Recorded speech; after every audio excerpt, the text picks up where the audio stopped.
குருவே துணை. நம்ம வாடிக்கையாளர்கள் அனைவருக்கும் வணக்கம். இன்றைக்கி நம்ம எதை பற்றி பார்க்க போகிறோம் அப்படின்னா 2026 பொது பலன் பார்க்க போகிறோம். பொது பலன் அப்படின்னா என்னென்னா, இப்போ நம்மளுக்கு நம்ம நாட்டில் இயற்கை சீற்றம்னா கடல் கொந்தளிப்பு கடலில் புயல் மக்கள் அழிக்குது. ஏ ஏர்போர்ட்டு விமானம் விமான விபத்து வருது.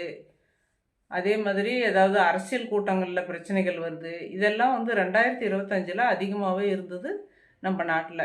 இப்போ இன்றைக்கி 2026 அந்த மாதிரி சீற்றங்கள்லாம் நம்மளுக்கு இயற்கை சீற்றமும் வராது, விமான விபத்து, இந்த இந்த பொதுக்கூட்டங்களில் பிரச்சனைகளும் வராது. ஏன்னா மக்கள் சக்தியின் நாயகன் தான் சனி பகவான். அந்த சனி பகவான் காலபுருஷனுக்கு 12ல் இருக்கார். 12ல் இருக்கிறதுனால அந்த கஷ்டங்கள்லாம் கொடுத்தது. இந்த பொதுமக்கள் பொதுக்கூட்டம் கூடுற இடத்துல பிரச்சனைகள்லாம் வந்தது.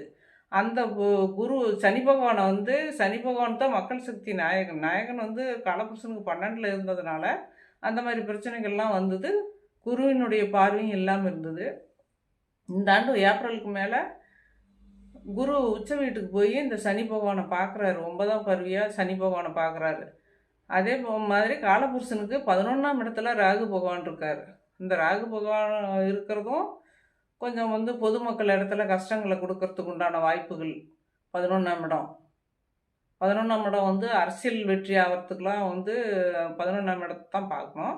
அந்த 11ஆம் இடத்துலையே ராகு பகவான் இருந்து காலபுருஷனுக்கு 11ஆம் இடத்துல ராகு பகவான் இருக்கார். 12ஆம் இடத்துல மறைவு ஸ்தானத்தில் மக்கள் சக்தியின் நாயகன் சனி பகவான் இருந்தார்.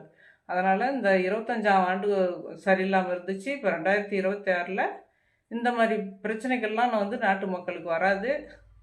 எல்லோரும் நல்லா இருப்பீங்க. வாழ்த்துக்கள்.